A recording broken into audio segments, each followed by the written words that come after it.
Kidney related disease நிறைய இருக்குது. So tanker ஃபவுண்டேஷனில் நாங்கள் அவங்களுக்கு சப்போர்ட் பண்ணிகிட்ருக்கோம். அவங்களுக்கு என்னென்ன ட்ரீட்மெண்ட்டுக்கு என்ன தேவையோ அதை நாங்கள் செய்துட்ருக்குறோம். அது மட்டும் இல்லாமல் டேங்கரில் இன்னொரு முக்கிய விஷயம் என்ன அப்படின்னு பார்த்தீங்கன்னா, அதுக்குரிய அவேர்னஸ் ஏன் இது வருது அப்படின்றத நாங்கள் பல பேருக்கு எடுத்து சொல்கிறோம். குறிப்பாக கிராமங்களில் சின்ன சின்ன ஊர்களில் பல மக்களுக்கு இதை பற்றி தெரியல. இன்னும் கூட கேன்சராக இருக்கலாம், ஹார்ட் டிசீஸாக இருக்கலாம், இதை பற்றி நிறைய பேருக்கு தெரிஞ்சிருக்கு. ஆனால் இது பல பேருக்கு தெரியல. ஸோ இந்த மாதிரி அவேர்னஸும் பல இடங்களில் நாங்கள் பண்ணிகிட்ருக்குறோம்.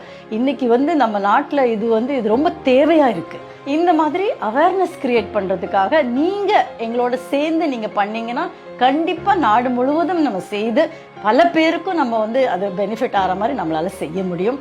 வாங்க சேர்ந்து பண்ணலாம்.